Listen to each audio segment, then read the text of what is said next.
तो बहुत सारी सुविधाएं यहाँ पर दिख सकती हैं, लेकिन आज भी पर्वतीय समाज के अंतर्गत, पर्वतीय क्षेत्र के अंतर्गत हमको शिक्षा, स्वास्थ्य और हमको पेयजल जैसी मूलभूत जो सड़क है उससे आज भी जूझना पड़ता है। और मैं जिस क्षेत्र से विधायक रहा हूँ, ये उस क्षेत्र का सौभाग्य कहें या दुर्भाग्य कहें, वहाँ से महाराष्ट्र जैसे राज्य के गवर्नर भी रहे हैं और उत्तराखंड के जो है निर्वाचित सरकार में जो मनोनीत सरकार थी उसमें मुख्यमंत्री भी रहे हैं भगत सिंह कोश्यारी जी। और मैं सौभाग्यशाली हूँ कि मैंने उनके गांव में भी जो इंटर कॉलेज खोला, उनके गांव में सड़क पहुँचाई और आज उनके गांव में मोबाइल की कनेक्टिविटी नहीं हो पा रही है प्रॉपर तरीके से। तो हम क्या सोच सकते हैं कि इन 25 सालों में जिस उद्देश्य के लिए, जिस परिकल्पना के लिए हम सब लोगों ने, हमारे जो राज्य आंदोलनकारी थे, उन्होंने उत्तराखंड का निर्माण कराने में अपनी शहादत दी, क्या उनके सपनों का उत्तराखंड आज किसी राज्य में बना होगा? ऐसा मुझको नहीं लगता है। तो हम चाहते हैं कि भाई कम से कम शिक्षा, स्वास्थ्य, पेयजल और सड़क की जो मूलभूत समस्याएं हैं उनका समाधान इस उत्तराखंड में होना जनहित में आवश्यक है। उसके लिए हम लोग सब लोग संघर्षरत। अच्छा, कांग्रेस की जो भूमिका रही इस दौर में, जो कांग्रेस की भूमिका रही उसको लेकर के क्या आप समझते हैं कहीं कुछ कमी रही कि विपक्ष की जोरदार भूमिका नहीं निभा सका? नहीं, देखो, कांग्रेस अपनी भूमिका के साथ काम कर रही है, लेकिन जो मोदी की गोद में बैठी हुई गोदी मीडिया है वो हमको कहीं सपोर्ट नहीं करती है।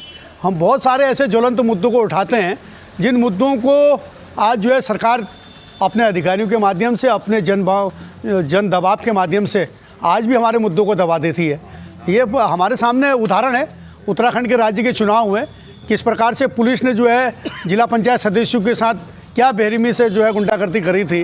राज्य की सरकार देख रही थी, आम जनमानस देख रहा था, उसके बावजूद भी किसी प्रिंट मीडिया ने उसको उठाने की कोशिश नहीं करी थी। तो उदाहरण है, और ऐसे बहुत सारे उदाहरण हैं लोकतंत्र की। आज जिस प्रकार से हत्या हो रही है इस उत्तराखंड के अंतर्गत, जिस प्रकार से भाई भतीजावाद को बढ़ावा दिया जा रहा है, पेपर चोरी यहाँ पर लगातार हो रही है और ढिढोरा पीटा जा रहा है कि भाई यूसीसी कानून को मजबूती से इस उत्तराखंड के अंतर्गत ला रहे हैं, सख्त भू कानून ला रहे हैं। कहाँ पर सख्त भू कानून है? कहाँ पर यूसीसी है?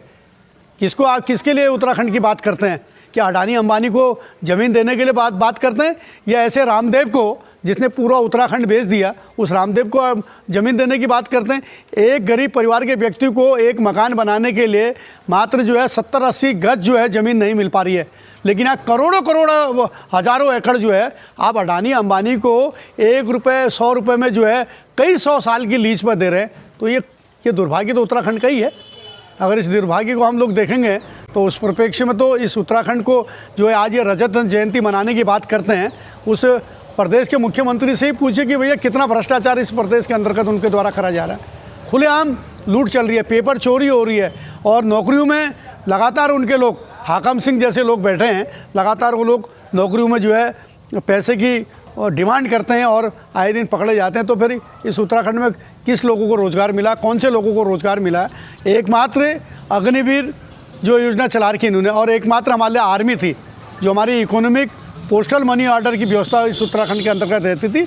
आज उस योजना को भी ख़त्म कर दिया गया इस उत्तराखंड के अंतर्गत। उस पोस्टल योजना में भी जो है दूसरे राज्यों से यहाँ पर भर्ती प्रक्रिया कराई जा रही है। जब उनके प्रमाण पत्रों की जांच हो रही है, जब उनके शैक्षिक अभिलेखों की जांच हो रही है, सब फर्जी पाए जा रहे हैं, तब उनको जेल की सलाखों के पीछे डालने की बात होती है।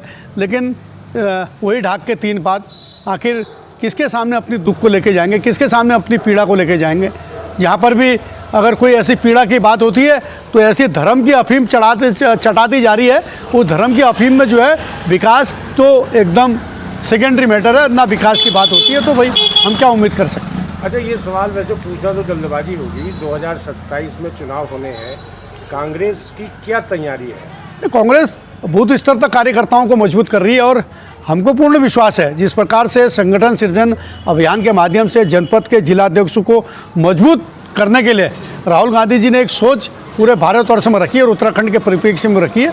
हमको पूर्ण विश्वास है कि आगामी 2027 के जो विधानसभा के चुनाव होंगे, संगठन सृजन में जो अध्यक्षों को एक बहुत बड़ी भूमिका मिली है, उसी प्रकार से आने वाले समय में ब्लॉक कांग्रेस कमेटी के अध्यक्षों को और जो अन्य कांग्रेस के फ्रंटल संगठनों को मजबूती मिलेगी। तो 2027 में हम सब उन मुद्दों को लेके आएंगे जिन मुद्दों से भारतीय जनता पार्टी लोगों को गुमराह करने की कोशिश करती है। उन्हीं मुद्दों के आधार पर उस पर कटाक्ष करके, उन पर विरोधाभास करके मजबूती के साथ आगे बढ़ने का हम लोग प्रयास करेंगे। बहुत बहुत धन्यवाद।